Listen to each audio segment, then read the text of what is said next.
Hello, everyone. My name is Emily Golia. I'm an actor, singer, and creator here in Los Angeles, and I am so excited to be here with actor, singer, voiceover artist, and impact artist, Jade Zaroff. How's it going, Jade? It's going so well. How are you? Oh, I'm so good. I'm so happy that you're here with me. Before we get started, I'm going to show everyone your music video.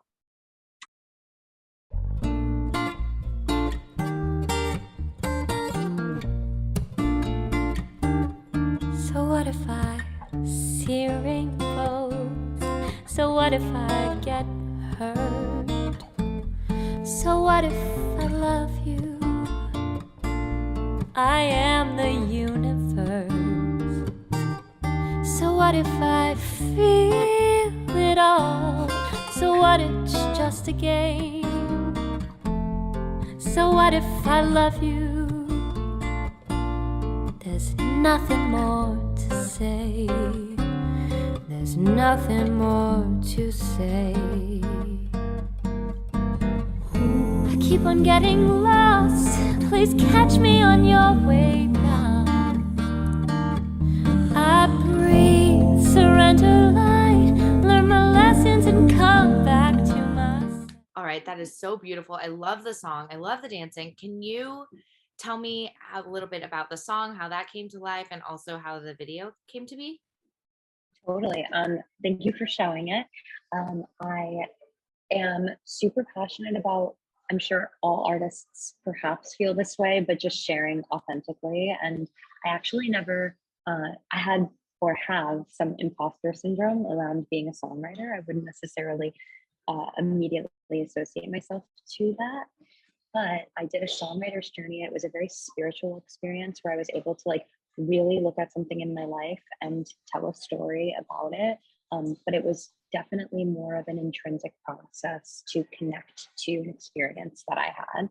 And, classic went through a breakup and was just fully invested in this human being and loved and it was a beautiful experience that I'm grateful for, and then wrote a song about it as a therapeutic way of expressing the experience. And What If was kind of like, I was so attached and invested in the experience I had with this person that it's like you don't have to necessarily detach yourself from it fully in order to heal. I think that my ability to connect even that much more deeply to it and feel grateful for it was like, so what if I feel all these things? I can still experience my life without this person or just in a different context. And then the music video was very much the relationship in an abstract sense. Best friend from college choreographed it. And I had a little moment, but I really didn't want to do a music video where I was lip syncing to the screen. So it was a great happy medium of a combination of different art forms. And that's kind of the passion tangent of how it came to be. That's amazing, and it's so relatable, and I think that that's so important to be able to, and healthy for you as an artist to be able to work through it like that, and like that it is so wonderful that art can do that to the person that creates art and also the person that's watching it. Like, Totally. I think Totally. that's so wonderful. Okay, so where were you born, and when did you realize that you were connected to acting and singing and everything? I was born in my apartment in New York City. I grew up in Florida, so was spoiled by the heat. I'm sure you can relate to that being California. Absolutely. Yeah. And I then was born and fell in love with the arts. I think in just what you're speaking to, of it being such a healing and incredible pillar of just expression and self-expression and connection. And I think I always gravitated towards desiring that. Like I always wanted to connect with people, and I always wanted to reflect on my life and figure out why certain things were happening. And it just, art was that tool for me always. I was always painting something, or I was always singing somewhere over the rainbow as a means of letting myself just fully embrace my imagination and living on a rainbow. And my great great uncle wrote Cabaret the musical, and She Loves Me the musical. So my family was like heavily into theater, and so grateful for that. Uh, my grandma was just like always taking me to theater, and so it was super integrated into my life, which I am very proud of and happy that musical theater was kind of the first love of my life. And then from that point on, just any expression of art was something that I always just tried, Oh, I love that. looked at. So like, was there a moment for you when you were like, okay, this is going to be my professional path? Or was it just there was never a question and it just kind of happened? Yeah, I think it's such an interesting question, because it's like, I'm sure, hopefully I'm not the only one, being an artist is such a complex experience as an adult, because I feel like we all have an inner artist, and so to embrace that career path looks so different to everybody that I don't know that I ever was like, I'm going to be an actor, so I'm going to audition in this way, I'm going to do this. It kind of was just like always something that I was always like, if I can make money doing this, like that's amazing. And I think that's just always the dream, to be able to sustain yourself doing what you love. And I think regardless of what that looks like, I always wanted that and desired that. But I have to say, it's, for me, healthier to approach it as, rather than it being my career path, it's something that I genuinely love and can't live without. And anytime I'm able to have a career moment from it, I just feel blessed for it. I know that's like so cheesy, but No, it I think helps. that's like sustainable and like It helps me compartmentalize it a little bit. yes, totally. We are very similar in everything. I just relate completely to everything you were just saying. I mean, that's why I asked the question. I was like, are you someone that was like, oh, this is what I'm going to do? Because I talked to a lot of people that are like, oh, this is a actual choice. But you felt to me like it was, oh, well, here I am. And all of a sudden we're here and here we are. And look, I'm making Totally. money. And, oh, fantastic. Okay, I'm going to keep doing it. And that's very much like how my It life was, was too. yeah, like it's very much the question of, okay, how do you want to be introduced? It's like, well, I struggle with this honestly, because I'm Jade, and then every day I'm kind of like gravitating towards different versions of myself, which is an interesting thing that can be a strength in certain contexts and perhaps a challenge in certain contexts. And I'm kind of the career wise trajectory looked like, was in theater, did musical theater in college, but then I switched my major halfway through. So it's kind of like ever evolving. I feel you. I switched my major too. We are so Great. similar. Um, so tell me a little bit about Entertainment for Change.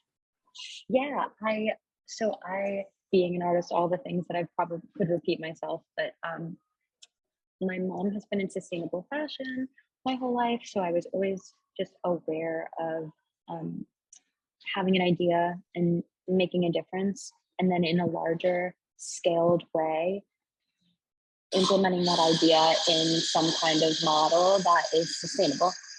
And for her, that was the fashion industry. And for me, I just always was questioning how we can use art as the vehicle to make a difference in the world. I've been working with kids and teens for over 10 years. And so bridging all of those gaps, it was like, how do I change the world through art? And Entertainment for Change is a nonprofit that teaches kids and teens how to use their art for activism and to speak on behalf of what they believe in, and looking at the 17 Sustainable Development Goals of the United Nations as the framework. Because when I first started it, I was like, the mission of the nonprofit is to change the world through art. And people were like, oh my gosh, that seems like really hard. I don't know how you're going to accomplish that. Right. Oh my gosh, I love that. And I mean, even in this like pandemic time, like I kept going back to the fact that no matter what, the way that people got big messages across was through art. And when people needed to take a break from everything, they turned to art. And when people wanted to like have intense moment, they turned to art. Like art is everywhere and is so important. And I think that like the outer world so doesn't realize that. Yeah. And so Yeah. programs like this are so important for us, especially at this time. I mean, did you have a lot to do during the pandemic? Like, how did you keep yourself creatively fulfilled and everything. Yeah, I think that's like such a important question to ask people right now, and like appreciate it, because I think it's I, yes, because I have a nonprofit, so it's like I'm constantly thinking, okay, I have this. It's like having a kid and then just not feeding the kid and being Right. like, well, I don't know how they're gonna, it's obviously different because feed your kid, but for the nonprofit, it's an entity that I have to hold myself accountable to doing something with. And I think with the pandemic was interestingly a blessing and for me to reflect and just like have moments of silence to actually stop and go, what am I doing? Like, there's so many things that I want to do and there's so many things that I've done, but like, what am I doing? Why am I doing it? And what does impact actually look like in the long term? And honestly, I'm a summer camp kid. And because all of the summer camps were closed during COVID, I had a moment where I was just thinking, why don't we target kids and teens? Because prior to the pandemic, I was actually targeting probably around our age. And I was finding that as we get older, we kind of are set on what we want to change about the world. But I wish that I was taught how to even figure that out and figure out what that looks like. Yes. And just like to find your authentic you, I think like, especially in your 20s and then after your 20s, it's like we're constantly questioning it and we're constantly trying to like relearn things, because I don't think we were ever taught in the beginning how to go within. And so that's what we want.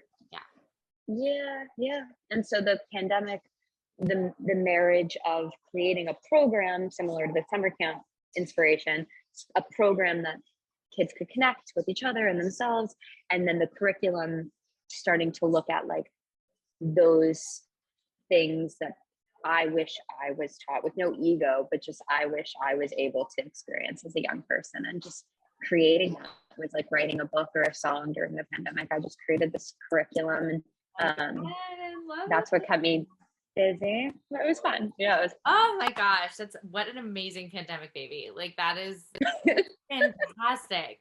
Oh, wow. Well, you are so talented and so multifaceted and just so inspiring. And I'm so glad that we got to meet. And I am so glad that you're going to be here on the Phoenix platform. It's going to be an amazing way for new people to find your work, both as an activist or an impact artist, and as a singer and an actor and songwriter. And I am just so excited that you're here, and I can't wait to see what's next for you. Thank you. I'm so grateful, Emily. I appreciate it genuinely. And I'm proud to be part of the Phoenix community now. Yes, fantastic. Well, you have a wonderful day, and I'm sure we'll talk soon. Thank you. Enjoy the sun. I'm jealous. Oh, it is raining like crazy here. Oh my God. Okay, it's hailing here. Jeez. But it's okay. We need it. But like, give me 2 weeks and then I'll enjoy it. Right. Okay, well, I'll live vicariously. Bye. Bye.